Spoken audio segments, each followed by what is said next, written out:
Ei, fica até o final desse vídeo porque eu tenho a certeza que essa reflexão vai mudar a sua vida de uma vez por todas. Talvez você esteja naquele momento em que você se pergunta, Deus, o que está acontecendo com a minha vida? Por que está tudo assim? Por que nada prospera? Por que nada acontece? Eu trabalho, eu me esforço e tudo, só que nada funciona do jeito que eu quero.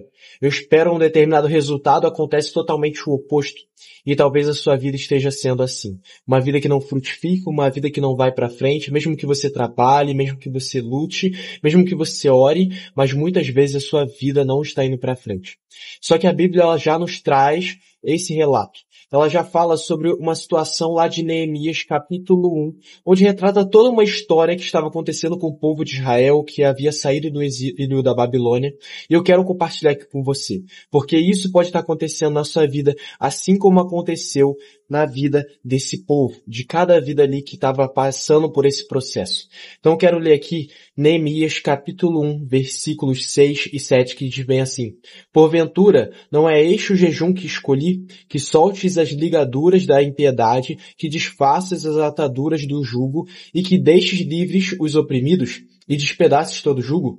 Versículo 7. Porventura não é também que repartas o teu pão com o faminto e recolhas em casa os pobres desamparados? Que vendo nu, não cubras e te escondas da tua carne? O que aqui está querendo dizer? Aqui está falando sobre um contexto, se você for ver e for ler todo o capítulo, que aquele povo de Israel tinha voltado do exílio da Babilônia, só que a cidade de Jerusalém estava totalmente destruída, estava queimada, então eles estavam desesperados. Porque assim, o templo tinha sido destruído, as muralhas, os muros, tudo acabado. Imagina um caos total na vida daquelas pessoas. Só que aqui, Neemias, ele mostra que a palavra de Deus, ela não estava sendo cumprida. Os mandamentos de Deus não estavam sendo obedecidos. Porque quando você vê aqui nesse contexto, Neemias ele estava intercedendo por aquele povo. Porque o povo estava distante da vontade de Deus. E talvez hoje na sua vida, você se pergunte, Deus, por que tudo tem acontecido ao contrário? Talvez exista algum princípio dentro da sua vida. Talvez exista algo que você pode até saber ou nem sabe ainda, mas que se você examinar nas escrituras, você pode estar fazendo que é contrário aos princípios de Deus. Então examine a palavra do Senhor para que você identifique aquilo que muitas vezes possa estar te afastando do real propósito dele. Isso tem bloqueado com que a sua vida prospere, com que a sua vida alcance outros níveis de maturidade espiritual, que você muitas vezes consiga coisas básicas, mas que hoje você não tem conseguido justamente porque o pecado tem te impedido de você vivenciar o novo com Deus. Então assim, o que eu quero te trazer com esse versículo, com essa passagem, é que, cara, é necessário, antes de você viver algo novo com Deus, que você desfaça o muro velho. Porque aqui quando Neemias, ele traz essa oração, quando ele está desesperado por aquilo que tinha acontecido com o povo, com Jerusalém, que estava tomada por uma destruição, a primeira coisa que ele faz é abrir um jejum e, sabe, jejuar, orar, confessar os seus pecados da sua família, mas os pecados de todo o povo. E Daniel, ele faz a mesma coisa na Babilônia. Se você for ver, Daniel faz exatamente a mesma coisa em Daniel capítulo 9. Leia Daniel capítulo 9, versículos 4 ao 11, que diz muito sobre isso. Cara, se você for ler, é um padrão nas escrituras. Quando passa o povo de Israel, quando ali Deus ele tem o seu povo e ele passa por um momento difícil, os seus profetas se levantam e confessam os pecados não somente da sua casa, os seus pecados, mas o pecado das nações, se incluindo nos pecados ali. Muitas vezes você não vai ter pecado em área X, mas você confessa mesmo assim os pecados da sua nação. Porque Deus, ele vê, sabe, essa essência de que você não está simplesmente buscando a sua própria justificação, mas também a justificação daqueles que ainda não conhecem a Cristo, que muitas vezes ainda não entregaram a sua vida para Jesus. Então, simplesmente, quando você estiver passando por um momento difícil, que você não entende por que minha vida está assim, por que não está acontecendo, por que eu me esforço, eu estudo, eu trabalho, eu faço de tudo, mas nada acontece. Muitas vezes existe algo que você está praticando na sua vida que está bloqueando o agir de Deus, que está bloqueando a mão de Deus. E o pecado faz justamente isso. Quando existe uma iniquidade no nosso coração, isso faz com que Deus ele não haja naquele lugar. Por quê? Porque Deus ele é 100% santo e ele não quer se contaminar com o pecado.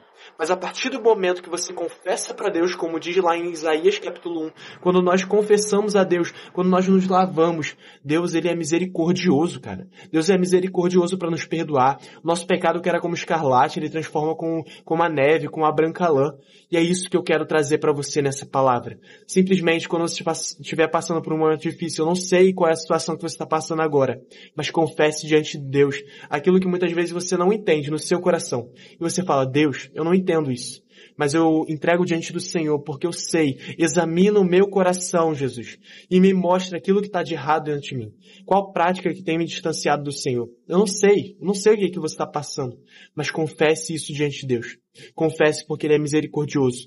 E a partir do momento que você confessa, que você busca um arrependimento, ou seja, uma mudança de vida, arrependimento significa metanoia, mudança de mente, uma mudança de atitude, você vai vivenciar o novo com Deus. Então, cara, grava essa palavra no seu coração.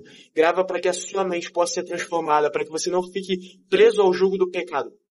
Porque se você for ver, jugo, quando você examina na história o significado verdadeiro disso, jugo não se refere somente a algo que está relacionado ao pecado. Mas jugo é sobre uma opressão que o povo pode estar passando, tanto do pecado, tanto de várias coisas, né, espirituais, mas também o jugo se refere a opressões sociais, econômicas, financeiras. Ou seja, o que a gente pega com isso?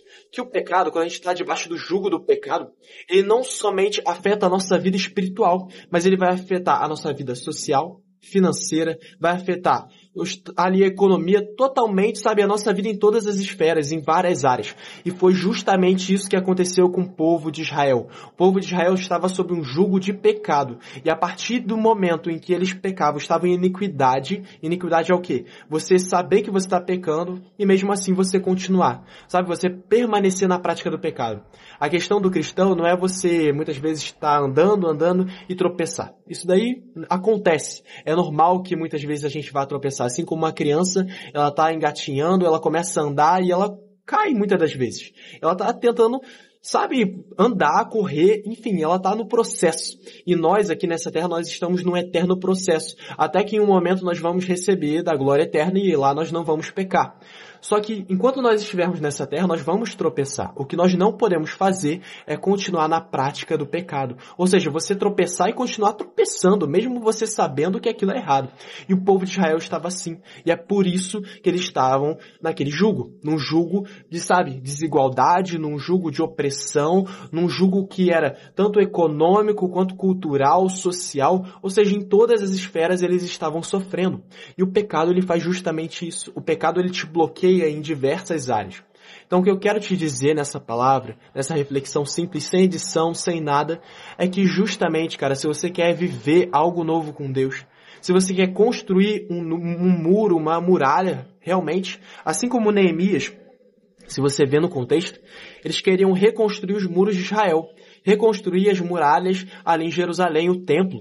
Só que antes deles fazerem isso, o que você vai ver lá em Neemias capítulo 1? Que ele primeiro precisou destruir. Destruir o quê?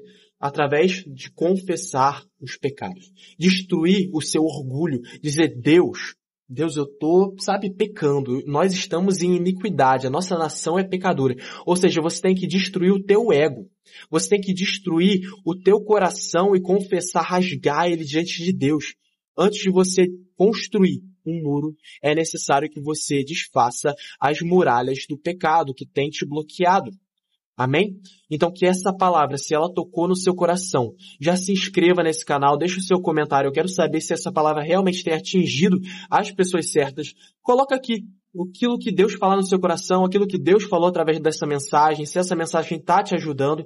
E cara, já se inscreva nesse canal para que o YouTube possa entender que esse canal realmente está aqui para ajudar as pessoas, para que ele entenda que é um conteúdo de valor. Já se inscreva nesse canal, compartilha com mais pessoas para que também possam ser abençoadas. E curte, é claro, para que mais pessoas possam ser alcançadas. Amém? Então que Deus abençoe a sua vida e grave essa mensagem na sua mente, no seu coração. Que você possa sair daqui de uma forma totalmente diferente de como você entrou. Uma vida liberta, uma vida santa, uma vida sem pecado. Amém?